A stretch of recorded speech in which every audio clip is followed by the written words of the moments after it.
Chapter 11. The Wonderful Emerald City of Oz. Even with eyes protected by the green spectacles, Dorothy and her friends were at first dazzled by the brilliancy of the wonderful city. The streets were lined with beautiful houses, all built of green marble and studded everywhere with sparkling emeralds.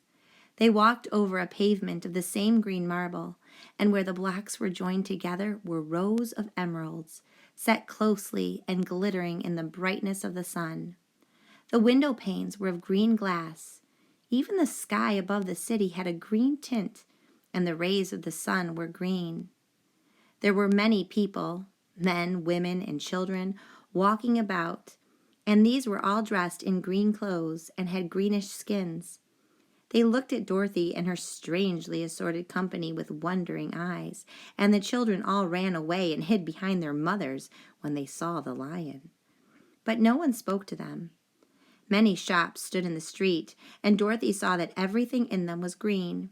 Green candy and green popcorn were offered for sale, as well as green shoes, green hats, and green clothes of all sorts. At one place, a man was selling a green lemonade, and when the children bought it, Dorothy could see that they paid for it with green pennies. There seemed to be no horses nor animals of any kind. The men carried things around in little green carts, which they pushed before them. Everyone seemed happy and contented and prosperous. The guardian of the gates led them through the streets until they came to a big building exactly in the middle of the city, which was the Palace of Oz, the Great Wizard. There was a soldier before the door, dressed in a green uniform and wearing a long green beard. "Here are strangers," said the guardian of the gates to him, "and they demand to see the Great Oz." "Step inside," answered the soldier, "and I will carry your message to him." So they passed through the palace gates and were led into a big room with a green carpet and lovely green furniture set with emeralds. The soldier made them all wipe their feet upon a green mat before entering this room, and when they were seated, he said politely, "Please make yourselves comfortable while I go to the door of the throne room and tell Oz you are here." They had to wait a long time before the soldier returned. When at last he came back, Dorothy asked, "Have you seen Oz?" "Oh, no," returned the soldier. "I have never seen him. But I spoke to him as he sat behind his screen and gave him your message. He said he will grant you an audience, if you so desire. But each one of you must enter his presence alone, and he will admit but one each day. Therefore, as you must remain in the palace for several days, I will have you shown to rooms where you may rest in comfort after your journey." "Thank you," replied the girl. "That is very kind of Oz." The soldier now blew upon a green whistle, and at once a young girl, dressed in a pretty green silk gown, entered the room. She had lovely green hair and green eyes, and she bowed low before Dorothy as she said, "Follow me, and I will show you your room." So Dorothy said goodbye to all her friends except Toto, and taking the dog in her arms, followed the green girl through 7 passages and up 3 flights of stairs until they came to a room at the front of the palace. It was the sweetest little room in the world, with a soft, comfortable bed that had sheets of green silk and a green velvet counterpane. There was a tiny fountain in the middle of the room that shot a spray of green perfume into the air to fall back into a beautifully carved green marble basin. Beautiful green flowers stood in the windows, and there was a shelf with a row of little green books.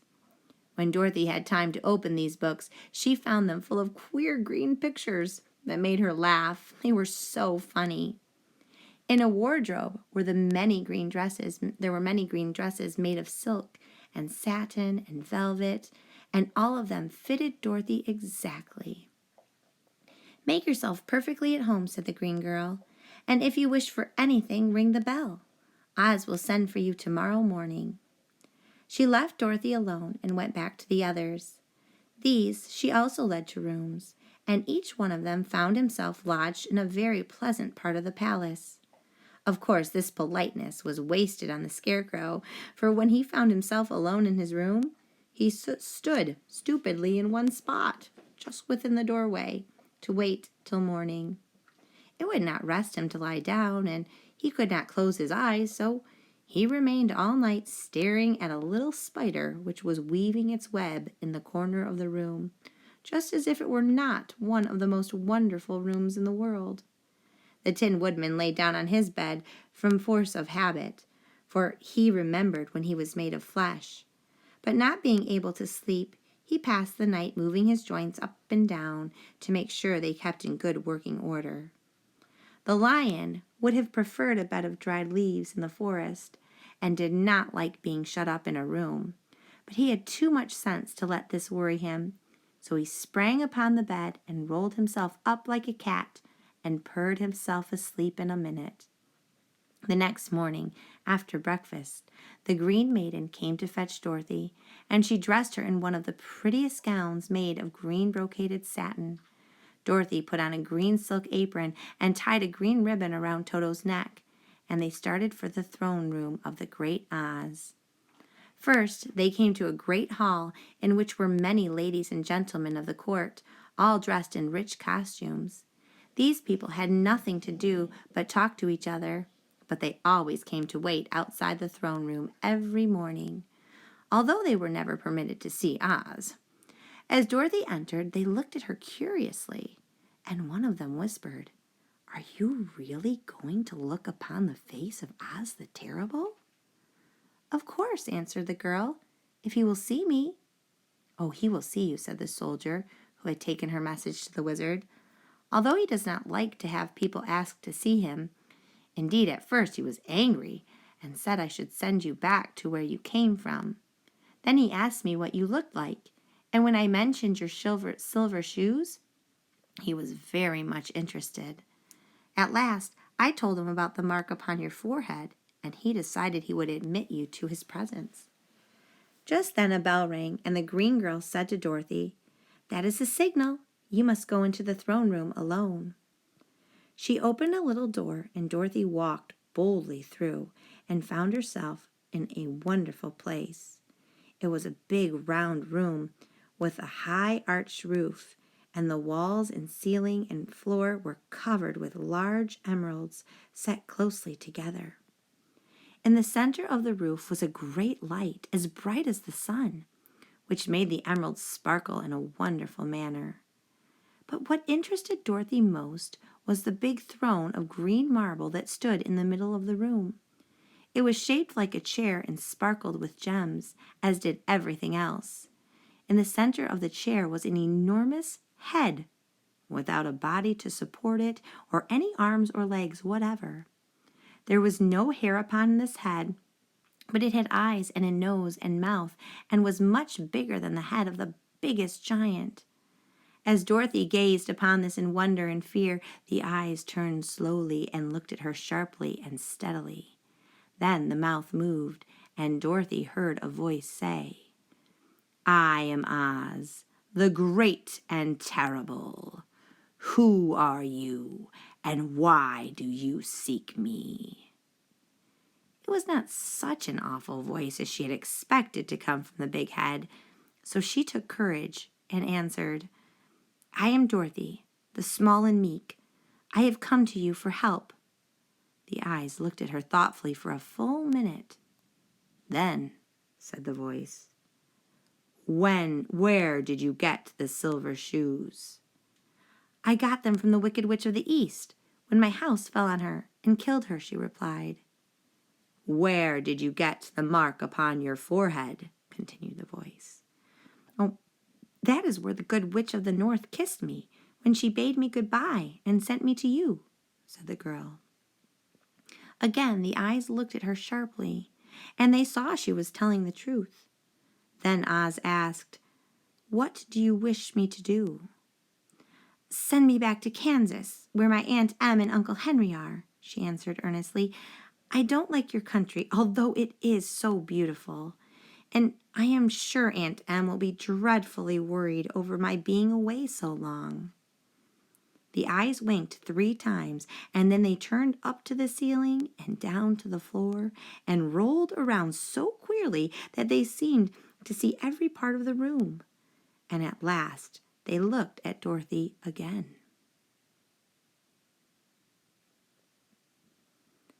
"Why should I do this for you?" asked Oz.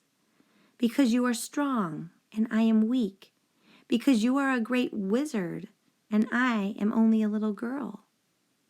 "But you were strong enough to kill the Wicked Witch of the East," said Oz.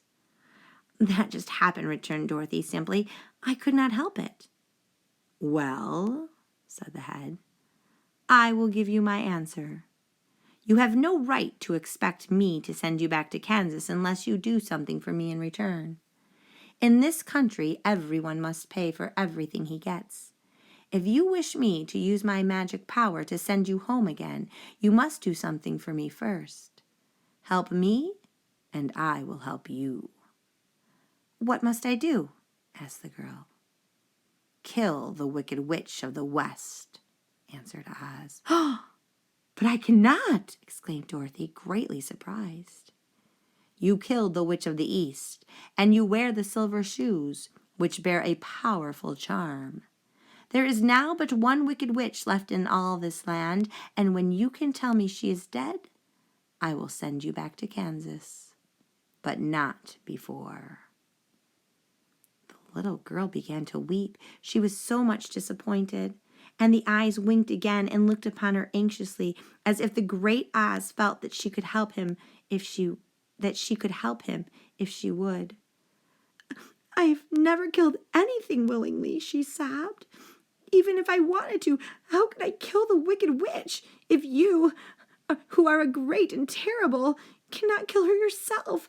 How do you expect me to do it?" "I do not know," said the head, "but that is my answer. And until the Wicked Witch dies, you will not see your uncle and aunt again. Remember that the witch is wicked, tremendously wicked, and ought to be killed. Now go, and do not ask to see me again until you have done your task." Sorrowfully, Dorothy left the throne room and went back where the lion and the scarecrow and the Tin Woodman were waiting to hear what Oz had said to her.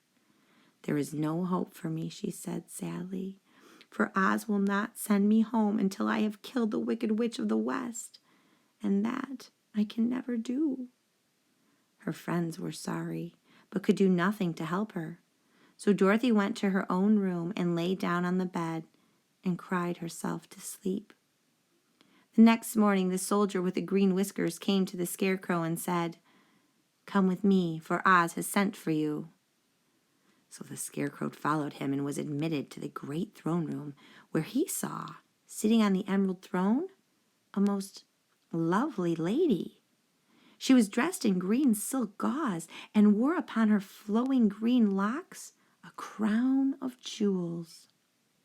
Growing from her shoulders were wings, gorgeous in color and so light that they fluttered if the slightest breath of air reached them. When the scarecrow had bowed, as prettily as his straw stuffing would let him, before this beautiful creature, she looked upon him sweetly and said, "I am Oz, the great and terrible. Who are you, and why do you seek me?" Now the scarecrow, who had expected to see the giant head Dorothy had told him of, was much astonished, but he answered her bravely. "I am only a scarecrow stuffed with straw. Therefore, I have no brains, and I come to you praying that you will put brains in my head instead of straw, so that I may become as much a man as any other in your dominions." "Why should I do this for you?" asked the lady. "Because you are wise and powerful, and no one can help me," answered the scarecrow. "I never grant favors without some return," said Oz, "but this much I will promise. If you will kill for me the Wicked Witch of the West, I will bestow upon you a great many brains, and such good brains that you will be the wisest man in all the land of Oz." "I thought you asked Dorothy to kill the witch," said the scarecrow in surprise. So I did. I don't care who kills her, but until she is dead, I will not grant your wish. Now go, and do not seek me again until you have earned the brains you so greatly desire." The Scarecrow went sorrowfully back to his friends and told them what Oz had said, and Dorothy was surprised to find that the Great Wizard was not a head, as she had seen, but a lovely lady. "All the same," said the Scarecrow, "she needs a heart as much as the Tin Woodman." On the next morning, the soldier with the green whiskers came to the Tin Woodman and said, "Oz has sent for you. Follow me." So the Tin Woodman followed him and came to the great throne room. He did not know whether he would find Oz a lovely lady or a head, but he hoped it would be the lovely lady. "For," he said to himself, "if it is the head, I am sure I shall not be given a heart, since a head has no heart of its own, and therefore cannot feel for me. But if it is a lovely lady, I shall beg hard for a heart, for all ladies are themselves said to be kindly-hearted." But when the woodman entered the great throne room, he saw neither the head nor the lady, nor Oz, for Oz had taken the shape of a most terrible beast. It was nearly as big as an elephant, and the green throne seemed hardly enough to hold its weight. The beast had a head like that of a rhinoceros, only there were 5 eyes in its face. There were 5 long arms growing out of its body, and it also had 5 long, slim legs. Thick, woolly hair covered every part of it, and a more dreadful-looking monster could not be imagined. It was fortunate the Tin Woodman had no heart at that moment, for it would have beat loud and fast from terror. But being only tin, the Woodman was not at all afraid, although he was much disappointed. "I am Oz, the Great and Terrible," spoke the beast, in a voice that was one great roar. "Who are you, and why do you seek me?" "I am a woodman, and made of tin. Therefore I have no heart and cannot love. I pray you to give me a heart, that I may be as other men are." "Why should I do this?" demanded the beast. "Because I ask it, and you alone can grant my request," answered the woodman. Oz gave a low growl at this, but said gruffly, "If you indeed desire a heart, you must earn it."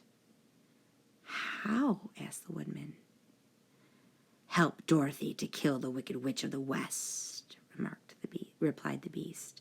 "When the witch is dead, come to me, and I will give you the biggest and kindest and most loving heart in all the land of Oz."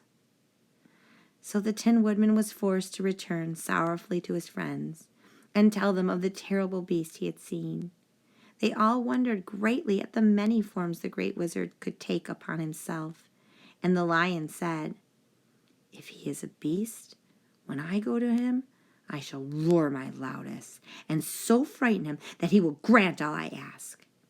And if he is a lovely lady, I shall pretend to spring upon her, and so compel her to do my bidding.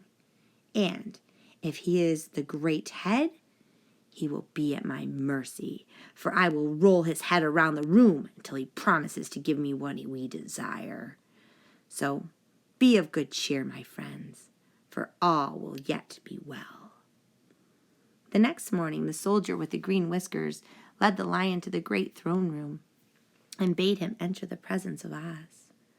The lion at once passed through the door and, glancing around, saw to his surprise that before the throne was a ball of fire, so fierce and glowing he could scarcely bear to gaze upon it. His first thought was that Oz had by accident caught on fire and was burning up, but when he tried to go nearer, the heat was so intense that it singed his whiskers, and he crept back, trembling, to a spot nearer the door. Then a low, quiet voice came from the ball of fire, and these were the words it spoke. "I am Oz, the Great and Terrible. Who are you, and why do you seek me?" And the lion answered, "I am a cowardly lion, afraid of everything. I came to you to beg that you give me courage. so that in reality I may become the king of beasts, as men call me." "Why should I give you courage?" demanded Oz. "Because of all wizards, you are the greatest and alone have power to grant my request," answered the lion. The ball of fire burned fiercely for a time, and the voice said, "Bring me proof that the wicked witch is dead, and that moment I will give you courage. But as long as the witch lives, you must remain a coward." The lion was angry at this speech, but could say nothing in reply, and while he stood silently gazing at the ball of fire, it became so furiously hot that he turned tail and rushed from the room. He was glad to find his friends waiting for him, and told them of his terrible interview with the wizard. "What shall we do now?" asked Dorothy sadly. "There is only one thing we can do," returned the lion, "and that is to go to the land of the Winkies, seek out the wicked witch, and destroy her." "But suppose we cannot," said the girl. "Then I shall never have my courage," declared the lion. "And I shall never have brains," added the Scarecrow. "And I shall never have a heart," spoke the Tin Woodman. "And I shall never see Aunt Em and Uncle Henry," said Dorothy, beginning to cry. "Be careful," cried the green girl. "The tears will fall on your green silk gown and spot it." So Dorothy dried her eyes and said, "I suppose we must try it, but I am sure I do not want to kill anybody, even to see Aunt Em again." "I will go with you, but I am too much of a coward to kill the witch," said the lion. "I will go too," declared the Scarecrow, "but I shall not be of much help to you. I am such a fool." "I haven't the heart to harm even a witch," remarked the Tin Woodman. "But if you go, I certainly shall go with you." Therefore it was decided to start upon their journey the next morning, and the woodman sharpened his axe on a green grindstone and had all his joints properly oiled. The Scarecrow stuffed himself with fresh straw, and Dorothy put new paint on his eyes that he might see better. The green girl, who was very kind to them, filled Dorothy's basket with good things to eat and fastened a little bell around Toto's neck with a green ribbon. They went to bed quite early and slept soundly until daylight, when they were awakened by the crowing of a green cock that lived in the backyard of the palace, and the cackling of the hen that had laid a green egg.